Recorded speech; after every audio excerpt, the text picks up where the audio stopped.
Hello, this is Father Bob Warren of the Franciscan Friars of the Atonement. Thank you for listening to this rebroadcast of the Ave Maria Hour radio show. The Friars' popular Ave Maria Hour was first brought to the radio airwaves in 1939, recorded in New York City and on the mountainside grounds at Graymoor, a home in Garrison, New York. These timeless classic stories of the Bible and the lives of the saints came to life each week through dramatic reenactment by professional actors and actresses.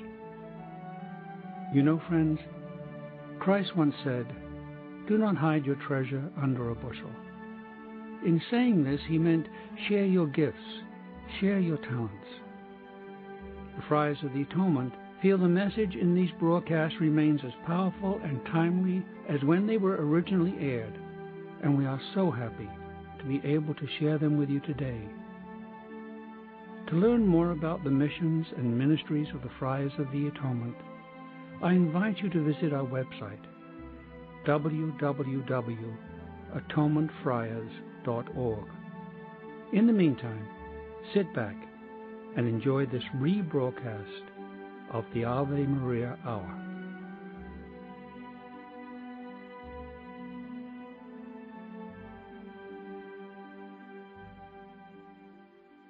The second station of the cross, Jesus is made to carry his cross.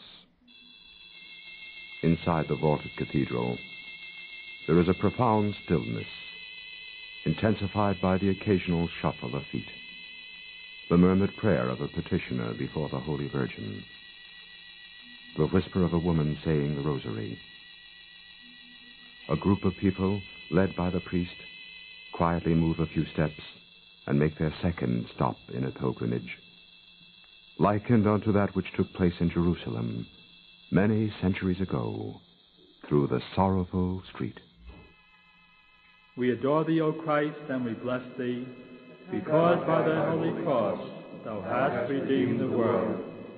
Consider how Jesus, in making this journey with the cross on his shoulders, thought of us and offered for us to his Father the death he was about to undergo. I repent of having offended thee. Never permit me to separate myself from thee again.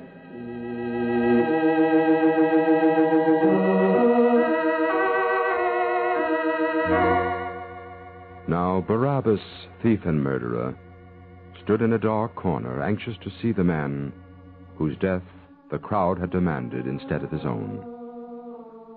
The soldiers were crowded about Jesus and were still mocking him, kneeling before him and shouting, "Hail, King of the Jews!" Across the courtyard, Pilate, about to enter the archway, heard the shouts. He turned and called for Marcus, the centurion, to come to him. Apparently, he was giving some final instructions, for he was pointing to the three men about to be crucified. Marcus, I almost forgot about the signs to be nailed to the crosses. I had in mind to order them, Procurator. The people must be made to understand the nature of the crimes as a reminder not to do the same. Well, two of them are thieves, but... Yes, Marcus? I'm not quite clear about the sign for the one called Jesus. Shall it be treason against Rome? No, Marcus. The sign you put on his cross will read, "This is Jesus, the King of the Jews." Permit me to say, Procurator, such a charge may not be clear to the people. Perhaps not, but it'll be most distasteful to the high priest. As you wish, Procurator. Now, how about the clothing to be worn on the cross? They will be permitted a breechclout. You wish all to be executed at the same time? Surely. Put the king in the center position, a thief on either side. Very well. Any special orders? No. Carry out those already given quickly. Get that man away before Claudia Procula sees him.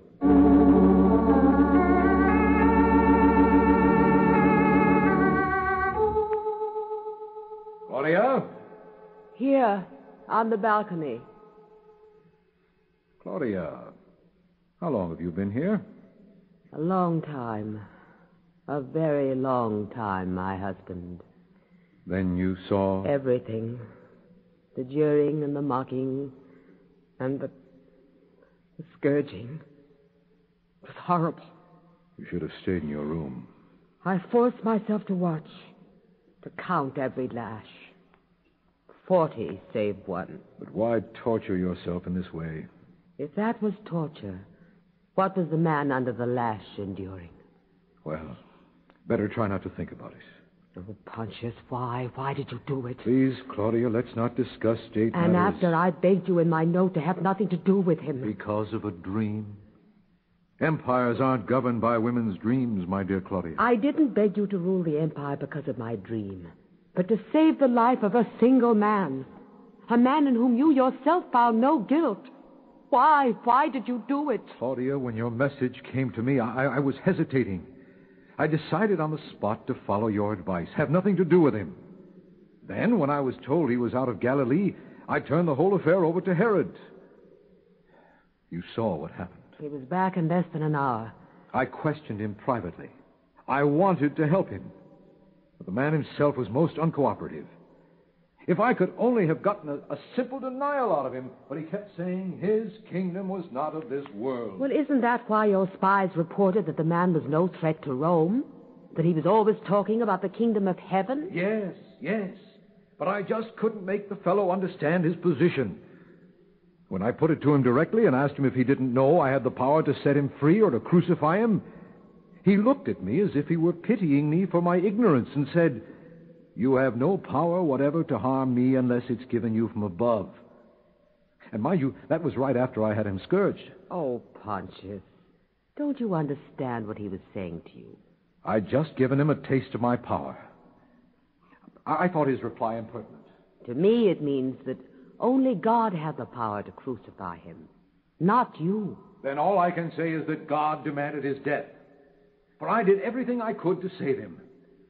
Claudia, at one time, I had the feeling the man wanted to die, or felt that he had to die for some strange reason. Did he revile you for what had been done to him? Strange you should ask that. He seemed to understand my position and said those who surrendered him to me, I suppose that's what he meant, they were guilty of the graver offense. Who did surrender him? Primarily it was the Sanhedrin, the high priests, but later it was everyone. I don't understand you. Claudia, we know the man had a large following, many among them who were greatly obligated to him. Where are they now? To this moment, you are the only one, to my knowledge, who has raised a voice in defense of the man.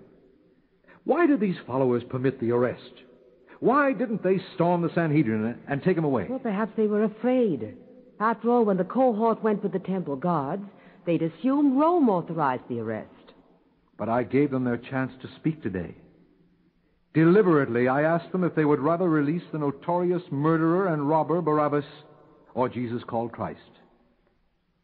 They chose the murderer. Oh, Pontius, you did that deliberately. Of course. I was sure they would ask for Jesus' release, but they screamed for Barabbas. But why in the name of Jupiter did you order the scourging? It was the last desperate attempt to save him. I thought once they looked on him after that ordeal, they might be moved to pity and say he suffered enough. I'm sorry for you, Pontius. I didn't care a fig for their howls about blasphemy, but they knew that too. So they harped on treason. Pilate's no friend of Caesar. Caesar is our friend, our only king. And Herod. Herod had his spies all over Jerusalem, anxious to run to Tiberias with tales of my mismanagement of Judea. The crowd was shrieking crucifixion of a man who couldn't or wouldn't help me save him. What was I to do? I don't know. I just don't know. So I did try to remember your dream.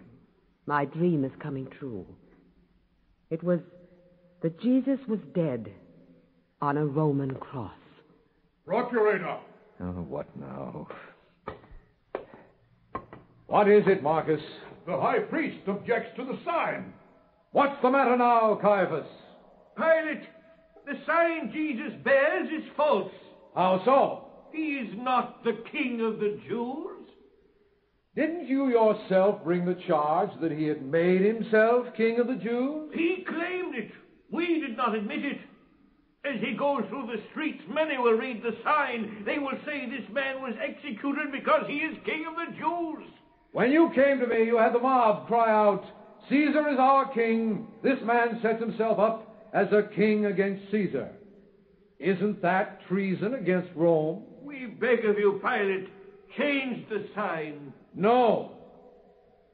Marcus, you will not only write the sign in Hebrew, but also in Greek and Latin, so all can know the crime for which he's executed. Pilate, no! What would you have it written, high priest? Not that he is king of the Jews, but that he claimed to be. What I have written, I have written. Marcus, you will proceed with no further delay. Yes, Procurator. At once. This is mockery. This is unlawful. This is... Stand aside, High Priest. You heard the order.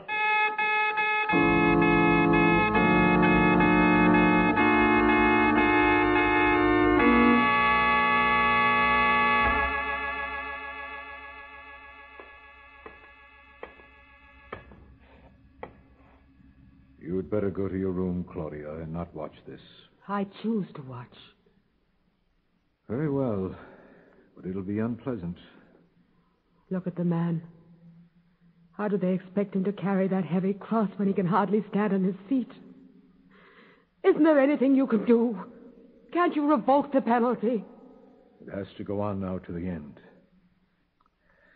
I was a fool. I let them trap me. If you feel that way, then stop it. Claudia, I can't change my mind again. What will they think of me? This is on their heads now. I've washed my hands of it. He stands there all alone, separated from his followers. It's the other way around. They separated themselves from him. They followed him when he was healing the sick, bringing people back even from death. How do you know these things? Alexis, your interpreter, told me.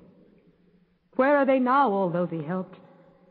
They followed him willingly enough this far. You think there'd be one, at least one, to help him carry the cross? It's not permitted. Each man must carry his own. Marcus is about ready. Are you sure, Claudia, you wouldn't rather go inside? No.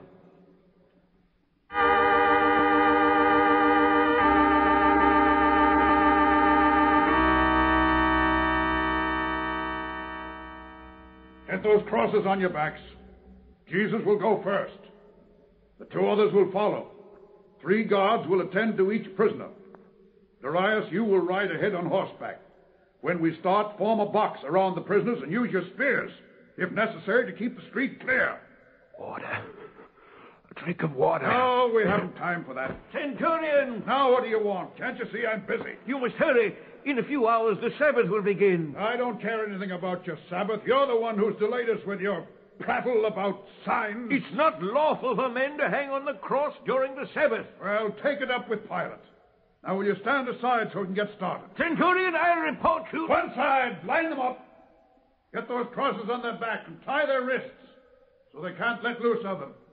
And hurry. The sooner the thing is over, the sooner we're back to the barracks.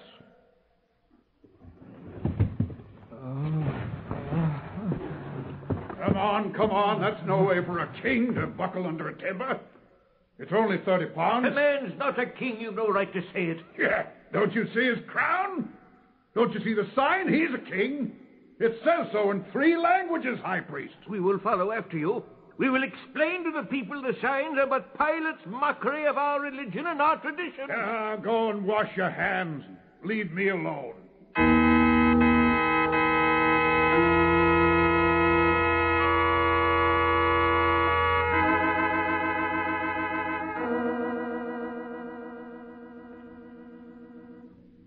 Pontius, why did you call for a basin of water and wash your hands?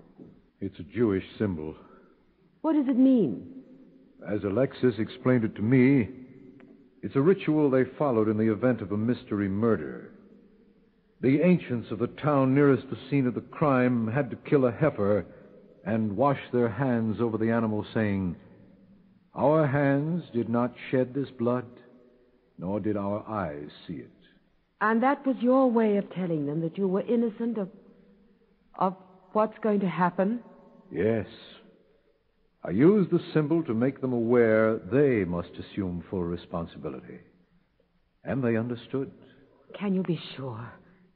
Pontius, if something terrible comes of this, how can you be sure that they won't blame you? How can they? But when I washed my hands of it, they all cried out that his blood be upon them and their children. By that, did they mean they would take full responsibility? Or did they... Or what? Did they mean by calling down such a dreadful curse that they too were innocent of this murder? That thought hadn't occurred to me. Well, you must find out. Ask Alexis. Why is it so important to you, Claudia? I don't want you to be blamed. You say that you're innocent, and the priests say they're innocent. Well, then who is responsible? Ah, yes. Who is responsible? That, like what is truth, is a moot question. At all events, the man himself cleared me. No, my husband.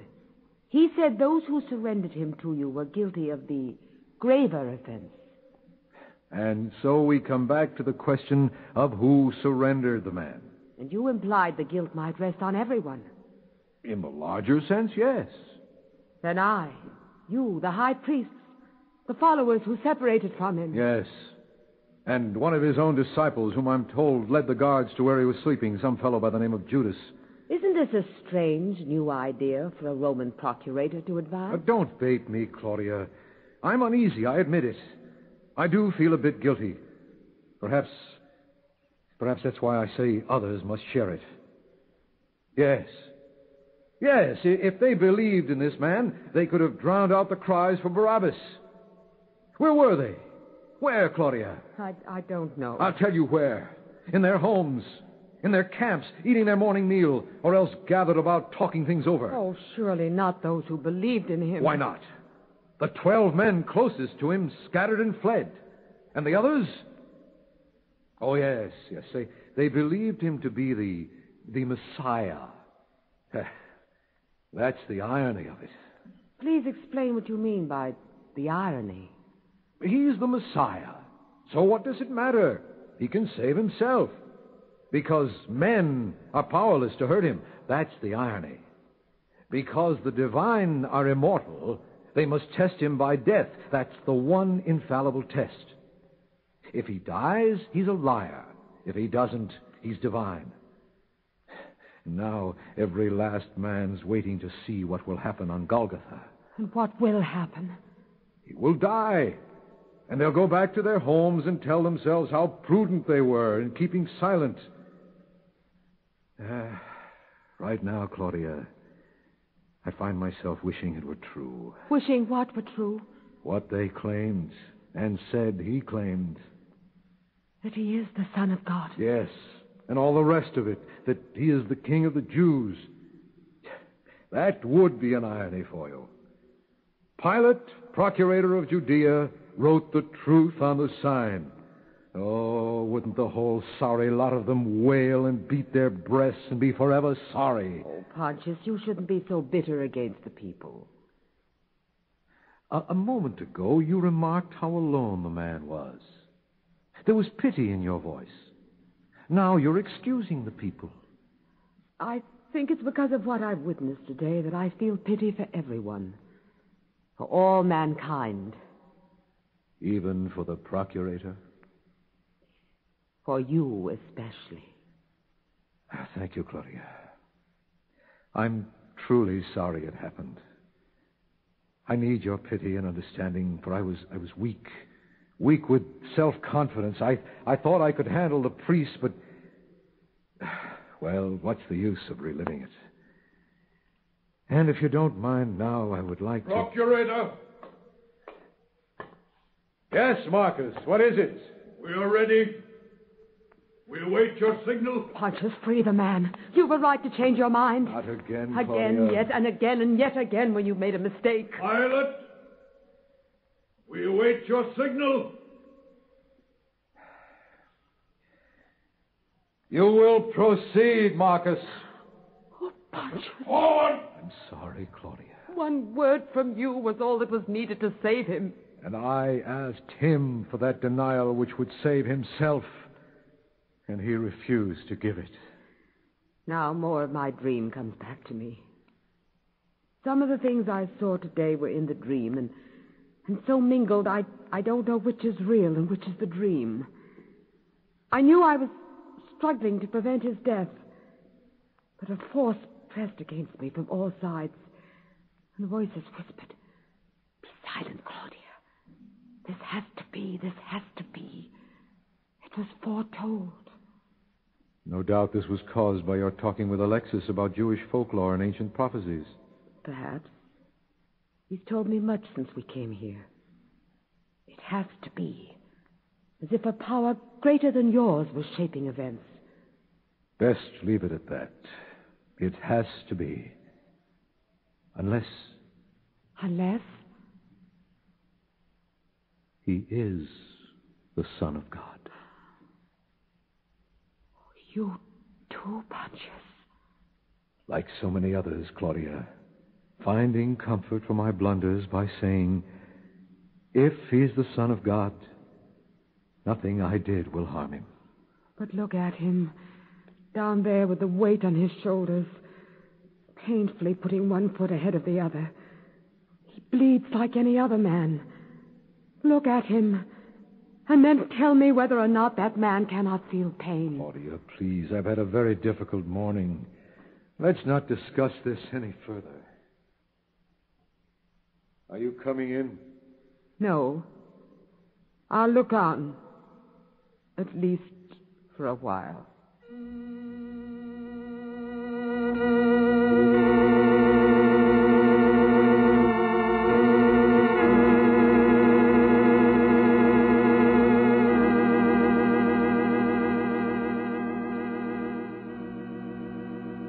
Now the distance from the Praetorium to Golgotha was about 1,000 paces by the shortest march, and the streets sloped upward slightly.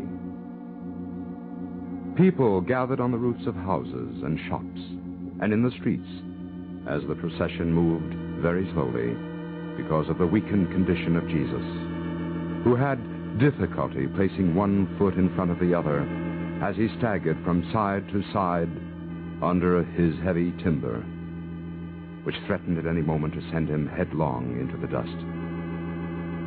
Ordinarily, a longer route would have been taken, so that more people might see the punishment for crimes. But the Sabbath was close at hand, and Caiaphas had prevailed upon Pilate to have the prisoners reach the place of execution as quickly as possible. Good people, pay no attention to the sign.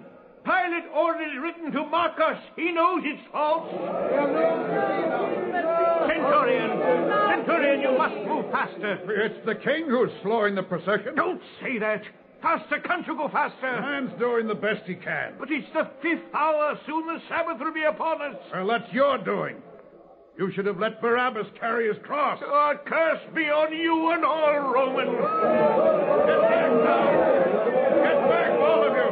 Guards, keep the street clear. Bring them all.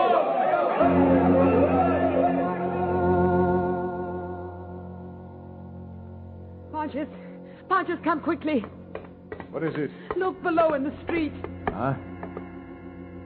What's the matter with Marcus? They haven't moved 30 paces. It's Jesus. He's staggering under the cross. It's too much for him. He falls. The cross is too heavy. Oh, why doesn't someone help him?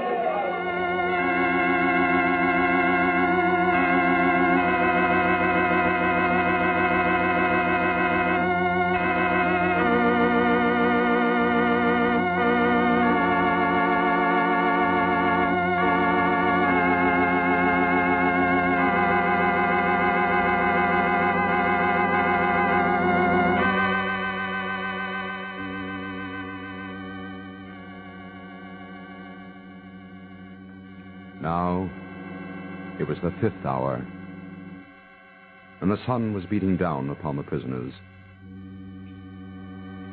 Jesus had fasted since the night before, and was weak from lack of food. and the unmerciful beating. He had not slept since his arrest, and had been on his feet for almost 12 hours. And prodded by the soldiers to walk faster, he stumbled and lost his balance, and he staggered from side to side in the narrow street as he tried to keep from falling. People scrambled out of the way, for they did not want the heavy cross to fall on them. For it was an instrument of death devised by the Gentiles, and they would be defiled if they touched it. And though there were many who professed to believe in Jesus, they had now separated themselves from him, and they stood silent.